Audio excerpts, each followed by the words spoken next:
Have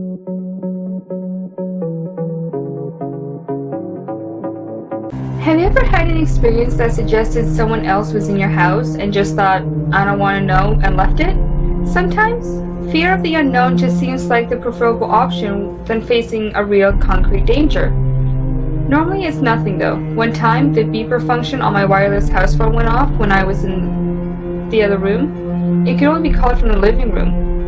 Another time, I swear someone took some change from my desk. They were all probably just like disconnecting tricks of the memory. But what would you do when something truly suggestive happened? Would you run? Or just ignore it, like I did? Last Monday was a normal day. I got up, brushed my teeth, changed into school clothes, all little parts of my morning ritual. It seemed like it would be another totally unnoteworthy day, until I saw the strings. There were 3 or 4 thick twine strings in my room. They crisscrossed between the walls around my bed, one attached to the door. No way would I have missed them before. I should have tripped over them. They were tied to pins in the wall, which had also not existed before 10 seconds ago. Nobody could have been in my room while I wasn't in it, let alone set this up. It was early and my brain wasn't processing correctly. I simply discarded the slide, untied the strings, and left for school, leaving them balled up on my desk. It didn't get any better later. Outside my house there were hundreds of them, tied between houses, around cars, across streets. This had to be some super elaborate prank, one of those hidden camera shows, or a comedy improv blog.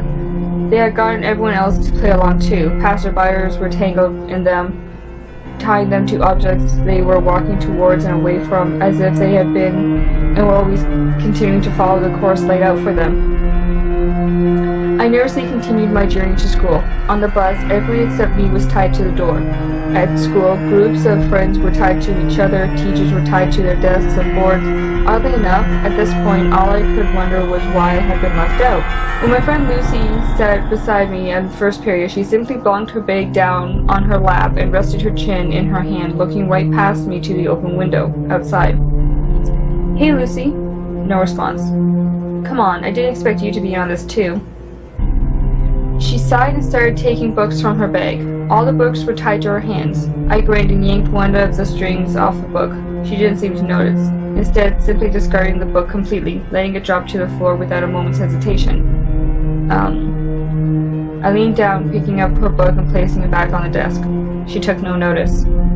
Well, if that's how we're gonna play it, I smiled, trying to look playfully, but really just trying to hide my nervousness.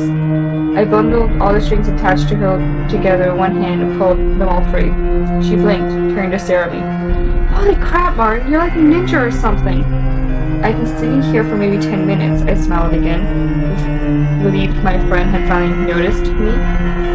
Where did all these strings come from? She gasped, seemingly noticing them for the first time. I assumed you were all fucking with me. She looked up, backing into a corner. No one else in the class noticed. They weren't here just a moment ago. Do you see them too? Her tone made it clear she was genuinely scared. No, didn't you? I was interrupted by my teacher slamming the door behind her. Everyone except me and Lucy murmured a good morning, and still no one seemed to pay attention to either of us. People have been ignoring me all day, I said to Lucy before turning to our teacher. Hey, dumb bitch, you can't teach for shit. No reaction.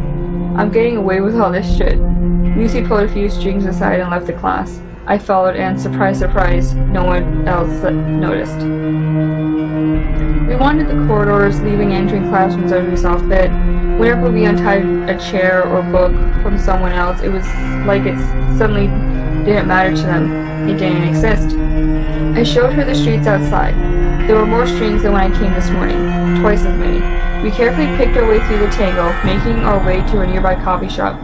Not particularly grand, I know, but what would you do in our situation? As I said, fear of the unknown sometimes seems like the safer option.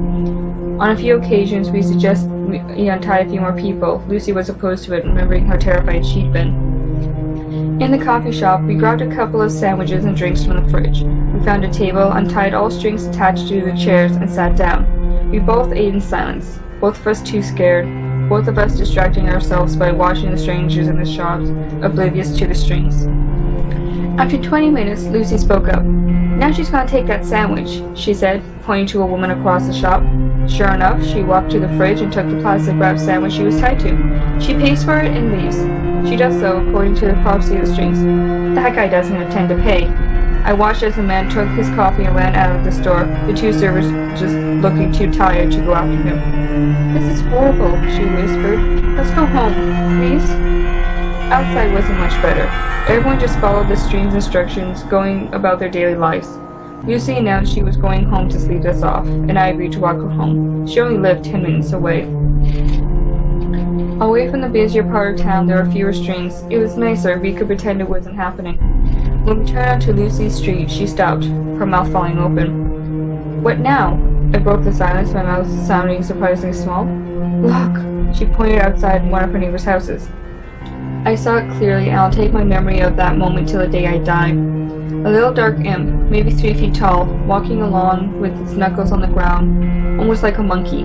It had two bulbous yellow eyes taking up about half its face and no mouth or any other facial features. It was holding a hammer and ball of twine, which it was letting out behind it. It walked quickly and quietly from the front door of the house to the mailbox. It stopped, hammered a nail into the side of the box, and tied a string around it. It turned to face us and stopped when it spotted us. My bottom fell out even further than it had already been, but it just stared with a look of surprise and curiosity. You could almost say it was a more terrified one. Suddenly, it beckoned to us with its tiny hand. I looked at Lucy. She hadn't moved. I looked at the imp, which stared at me. I halved the distance between us, then halved it again. This wasn't fear of the unknown anymore. It was fear of this little guy. It didn't seem like anything to be scared of. When I was a meter away from it, it extended its hand. Hi. I shook it. It nodded in approval, blinking its massive yellow eyes at me. So you're the one in charge of the string?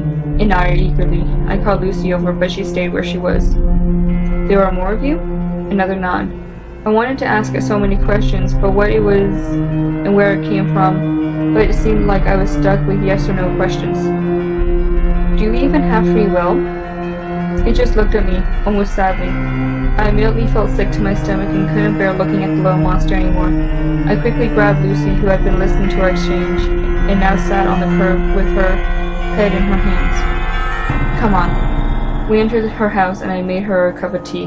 When I found her living room, she had untied her dog and was curled up with it, crying. I set the tea down and sat beside her. I'm so scared, she whispered after a good 10 minutes of sobbing. I didn't answer. I couldn't. I'm going to sleep, she mumbled suddenly and was under within the minute.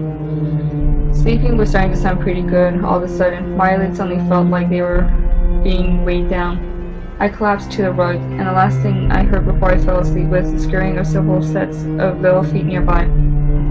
I felt much better the next day, as if the whole affair had been a dream. I probably had believed that if I hadn't been awoken by Lucy's mother that morning, wondering what I was doing sleeping over without permission or something. Over breakfast, Lucy asked me why I looked so pale and nervous. I turned to her and smiled, mumbling something to her about feeling sick. But the truth was, I was scared, because I couldn't see any strings. I was wondering whether my actions were truly my own.